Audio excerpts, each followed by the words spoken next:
Assalamualaikum warahmatullahi wabarakatuh.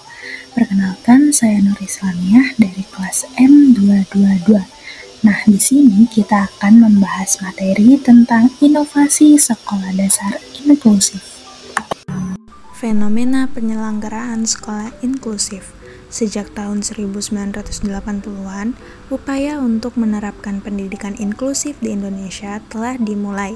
Pendidikan inklusif mengacu pada mengajar anak berkebutuhan khusus untuk belajar bersama anak pada umumnya di kelas yang sama dan mengembangkan potensinya tanpa membeda-bedakan mereka dari lingkungannya. Setiap siswa di program pendidikan inklusif akan dilayani dengan cara yang sama di sekolah. Namun, sekolah akan memberikan bantuan kepada siswa dengan kebutuhan khusus melalui guru pendamping khusus atau GPK.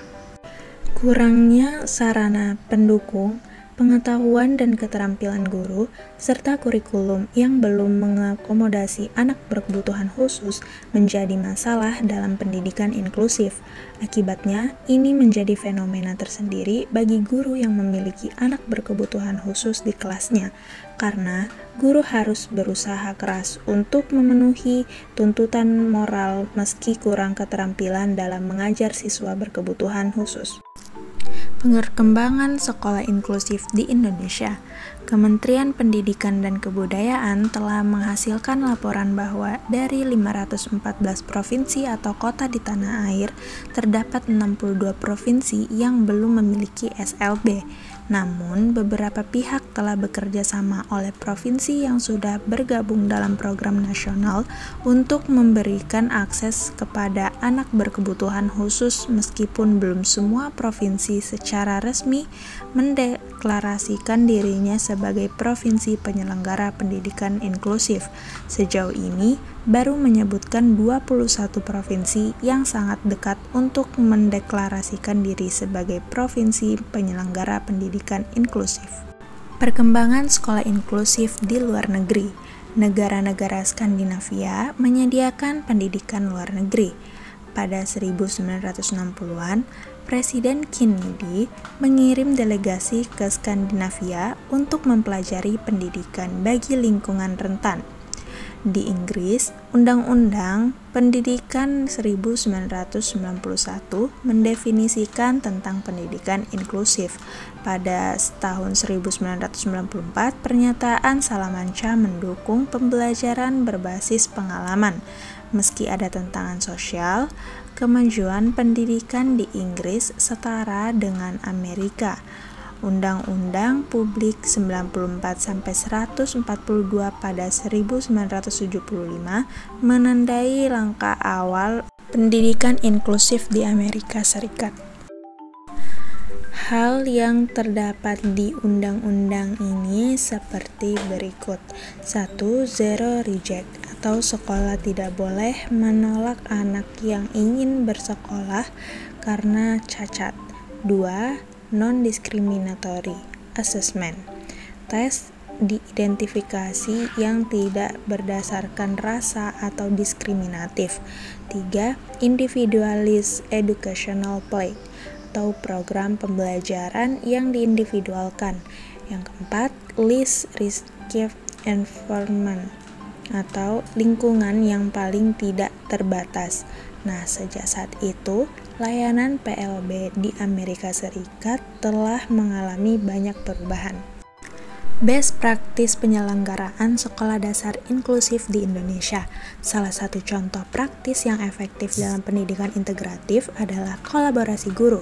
Bersama-sama, para guru bekerja untuk mengembangkan dan melaksanakan pendidikan intuitif dengan mengenali kebutuhan dan kemampuan setiap siswa.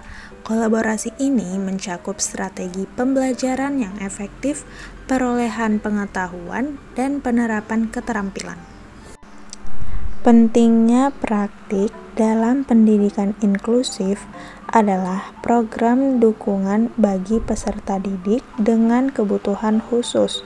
Program-program ini terdiri atas terapi wicara seperti terapi wicara khusus, terapi fisik, atau terapi wicara sesuai dengan kebutuhan penyandang disabilitas. Lingkungan ini membantu siswa dengan kebutuhan khusus untuk berpartisipasi dalam pembelajaran yang efektif. Penerapan modifikasi kurikulum merupakan strategi efektif dalam pendidikan inklusif. Kurikulum yang dimodifikasi disesuaikan dengan kebutuhan dan kemampuan siswa. Target perkembangan sekolah inklusif dalam mewujudkan pendidikan berkualitas dan merata di Indonesia. Keberhasilan pendidikan inklusif di Indonesia bergantung pada sistem pendukung yang ada di setiap sekolah inklusif. Sistem ini merupakan pelatihan guru, sumber daya seperti sarana dan prasarana, kerjasama pihak terkait, dukungan sosial dan masyarakat, termasuk dengan membangun kolaborasi antara karyawan dan orang tua, dan organisasi yang terlibat dengan masyarakat. Setiap anak berhak atas pendidikan yang layak. Salah satu upaya untuk mengubah paradigma masyarakat terhadap penyandang disabilitas adalah sekolah inklusi di Indonesia. Meningkatnya kesadaran akan memberikan kesempatan yang sama bagi seluruh siswa, termasuk mereka yang berkebutuhan khusus dalam pendidikan. Dari sinilah lahirnya gerakan pendidikan inklusif di Indonesia. Pasal 20 Undang-Undang Sistem Pendidikan Nasional tahun 2003 menyatakan bahwa warga negara berhak memperoleh pendidikan yang cuma-cuma dan berkualitas, termasuk bagi penyandang kebutuhan khusus. Namun dalam praktiknya ada beberapa permasalahan yang perlu diselesaikan menurut Bujianto dan Rahmanto tahun 2021.